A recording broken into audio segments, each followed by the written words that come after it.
Good morning. Welcome to Function Focus Home Learning Lesson 4. Today is Thursday, March 25th, 2020. I hope everyone is having a wonderful stay at home and also getting your work done.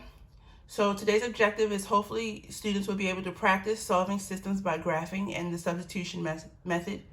The first activity is going to be watching this video. This video is going to basically instruct you on what everything else you're going to do today. Your second activity is going to be watching the IXL video. I sent an email, which is basically me screen recording and showing you exactly what you need to do on IXL.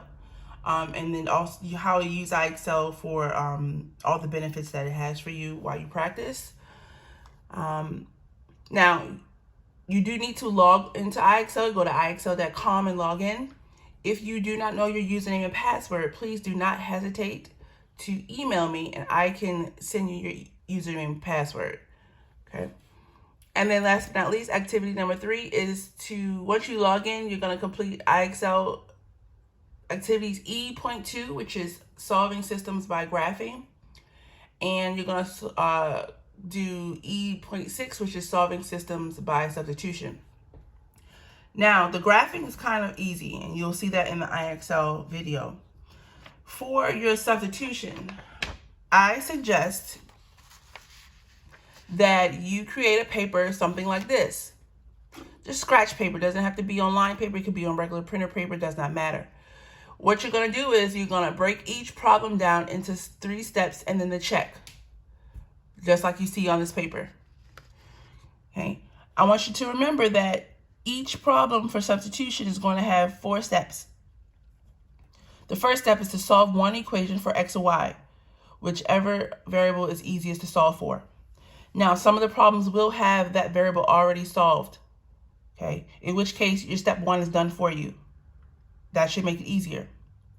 Step 2 is to plug in the equation that you just solved into the other for whatever variable you solve for. So if you solve for y, you're going to plug that in the other equation for y.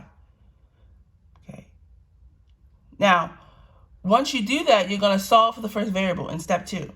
So you should have an x or a y solved for by step 2. When you solve for that variable in step 3, you're going to plug that variable into either of the equations, doesn't matter which one, and you're going to solve for the second variable. After step 3, you should have your solution, an x and a y, a point x and y. It's really important that you go ahead and check that answer by plugging it in, step 4, plugging it into both equations and making sure it works. Because that way, when you plug it into IXL, you're almost certain that the answer is correct. Okay. Now, if the answer is not correct after you've done all of these steps, then IXL will give you an explanation for why you got your answer incorrect, which you need to read the explanation and understand it.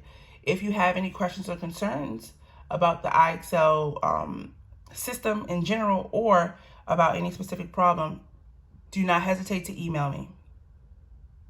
Okay. This is due on Friday. By the end of Friday, so 11:59 p.m. I will be posting another lesson on Friday, and I will see you all then. Have a good one. Bye.